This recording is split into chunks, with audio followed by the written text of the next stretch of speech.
What's up, team? It's cold here today. You can tell by my attire. You can probably see my breath. We got snow on the ground, and I'm thinking this 125M with these big meaty tires probably do pretty good in the snow. Unfortunately, right now it's not running. The question is, to carb swap or not to carb swap? The factory carbs are a lot higher quality than the Amazon stuff you're going to get, but I've already taken this one apart twice and rebuilt it, and it's still not running quite right. So I'm guessing there's a port somewhere in it that's plugged up. So we're going to carb swap it. I ordered this one off of Niche. I did a carb from them on the XR100 big bore build. If you guys want to check out that, we did an XR100 and we did a big bore 120 kit on it with one of these carbs. It actually worked really well. You can go to our channel and check that out.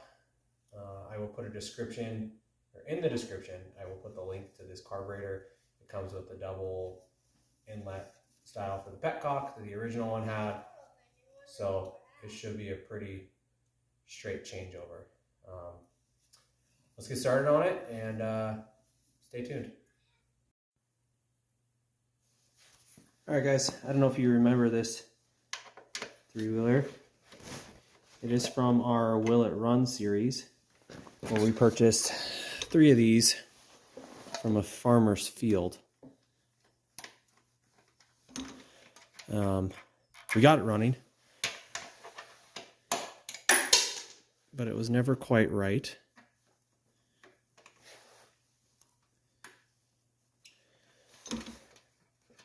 And I have a clutch and clutch plates on the way because those are both slipping really bad.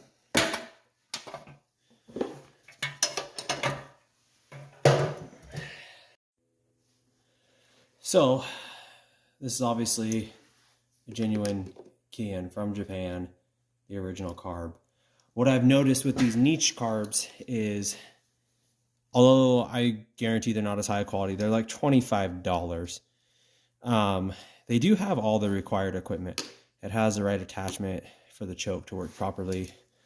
It has the correct top on the carb, so you have that angled piece so that your throttle cable isn't in a bind. Like I say, it has the double petcock on the bottom. It's just for 25 bucks. If you cannot figure out why yours isn't running properly, it's a pretty easy piece to just do some troubleshooting with. So we're going the route we're going. This is your choke attachment. You take this one loose and then wrap this around, pull the cable out, and we're going to move our choke cable out of the way.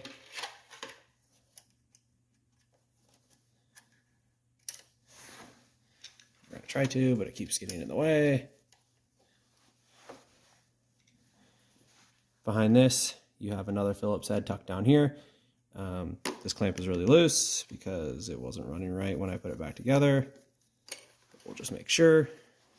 And I think that we are just going to pull this air intake boot all the way off for now. Side note, here's the other dilemma. It's about 6 degrees here right now, so all of this rubber and plastic is very hard and brittle. You can see this rubber hose. So if you're working in conditions like mine, you got to be careful, guys. Okay, we got that air intake boot off. It's going to free us up a little bit more working space. You're going to have 2 bolts here. You're not going to be able, let me get my screwdriver. You're not going to be able to get to this bolt without undoing this bolt and loosening the one on the other side. And then you're going to take the air intake and pivot it out. So that's what we're going to do next. Those are both 8 mils. I like to use these little ratchet wrenches for it.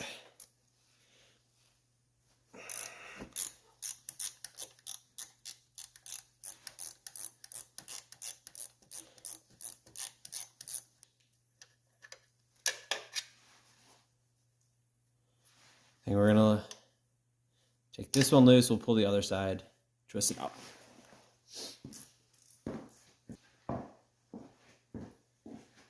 Okay, let's pull the top off.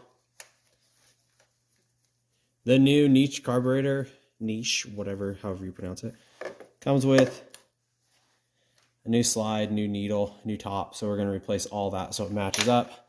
If you guys remember when we did this bike for the Will It Run series, I had to actually stick a screwdriver in the intake side of the carburetor and pry the slide up because it was so corroded into this carb.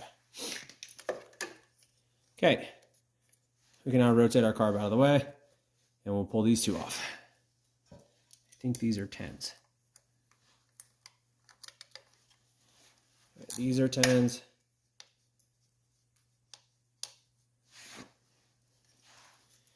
And these are not the factory nuts. So somebody was in this before me as well. This bike is from 1985, so that's pretty believable. This is a nylock nut on this side.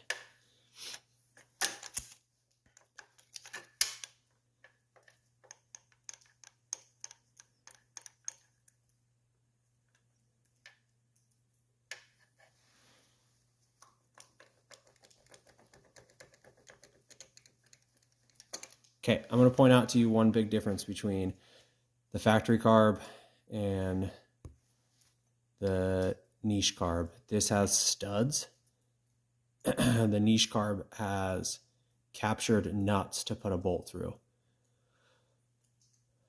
which is a bummer because I don't think we can get a bolt in this side with that tight of a bend. So I'm going to try and pull these studs out by double nutting them and see if I can back them out and run them in the new carb. All right, guys, if you've never used a double nut trick to get a stud out or a bolt that broke a head off of it, it's exactly what it sounds like. So you're going to take two nuts, 1 and 2. You're going to tighten them against each other. So for me, I used a 10 mil socket to hold this one, and I used a 10 mil open end wrench to loosen this one so that it tightens against it. Okay, you're then going to put your open end wrench on this inner nut and turn it as if you're loosening it, and we should see it start to back out.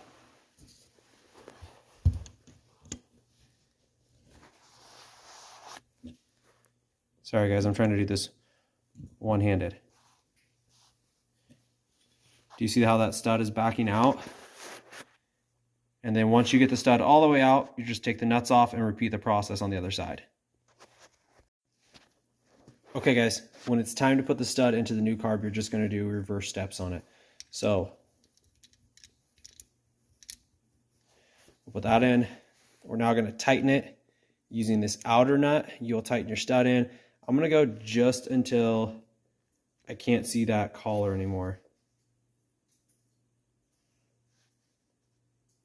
Once I can't see that collar anymore, then I'm going to hold this lower nut and I will loosen the top nut, and then I'll take the lower nut off and our stud will be in place. See if I can do this one-handed.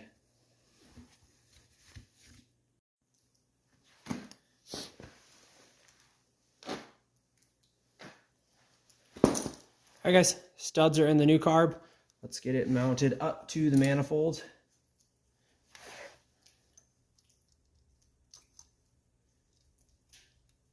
I'm not running the plastic spacer that the other carb had on it because the studs will not be long enough if I do that.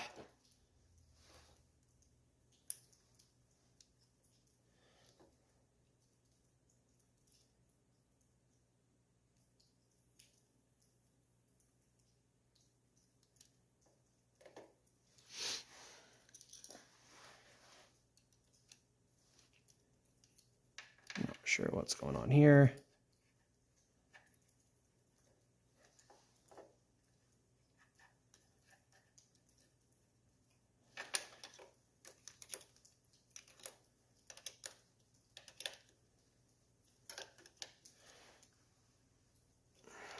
Okay.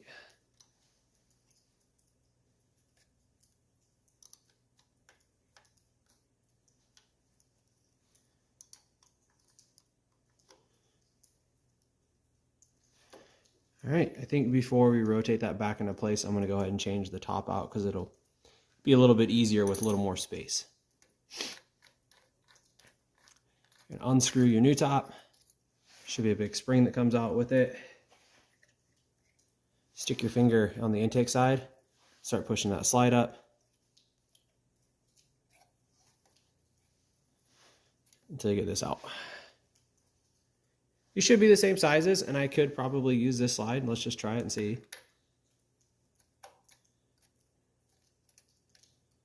I would just rather use all the same parts that it came with. I know they were probably not machined to the same tolerances, but that's why I want to use the same stuff. So pull your spring all the way up. On this side, you will see there's a slot where you can push the throttle cable out the bottom and remove the whole slide. I just dropped the needle in the clip. That's okay.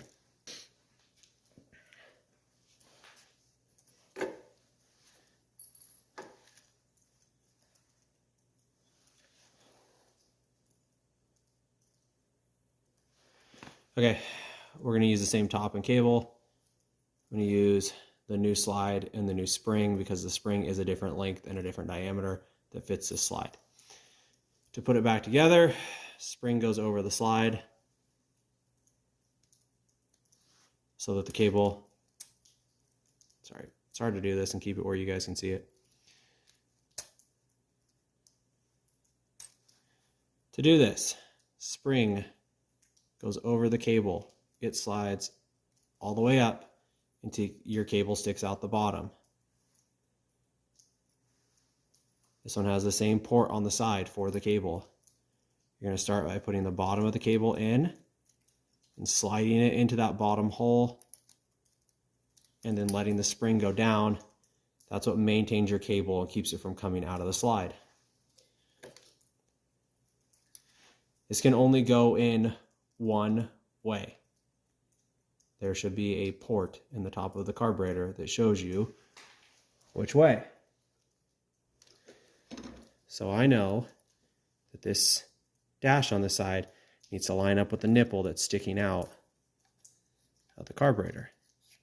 Should slide all the way down to the bottom and then thread on. Whenever I do a carburetor swap, I want to test it. You can hear it tap, and if you look in the throat, you'll see the slide going up and down. That's very important. If you did it wrong, this will be stuck at wide open throttle, which could cause you some problems. So I'm going to slide this back over. We'll put the other bolt on the other side of the intake. We'll tighten this one down, hook our choke cable up, put our fuel lines on, and we should be ready to test.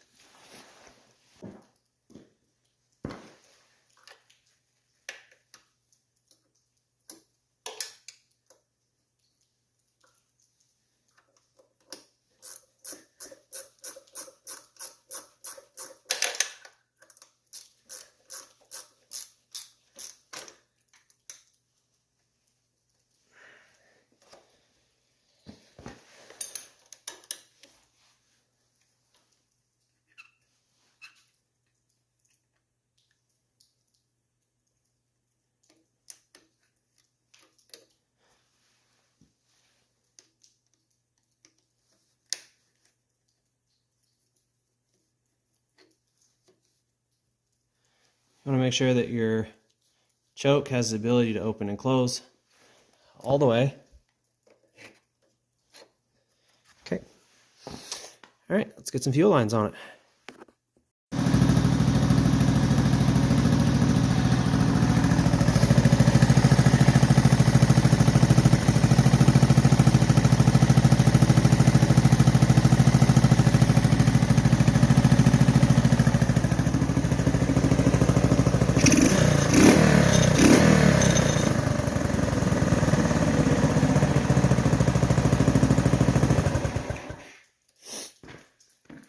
All right, guys, new carb is in.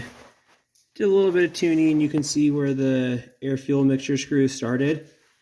They have a blue mark here and a blue mark on the other side of this carburetor body over here. So I went about half a turn out on it. It was just a little bit boggy on the bottom.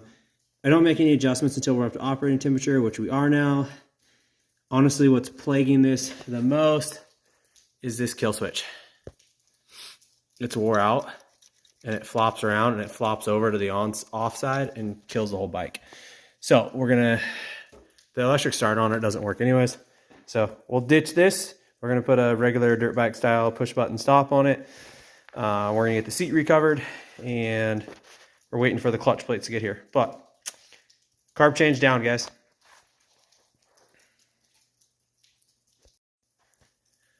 All right, guys, that was a quick one today, but it's cold outside and it's cold in here. So carb swap is done. I know it's really going to come down to personal preference on, do you rebuild the old one? Do you buy one of the cheap Chinese ones? I'm going to drop a link in the description so you will have the info for the cheap one. I've already tried to rebuild this one twice and there's obviously something wrong with it. So we swapped out to the cheap one and the bike starts right up and it idles really well. So I'll keep you posted on how this one's running and keep your eye out for upcoming videos. If you don't want to miss anything on getting this 125 up and running again, hit the notification button, subscribe to the channel, join the team. It'll fix your algorithm. It'll fix our algorithm. So check us out, guys. Thanks for watching.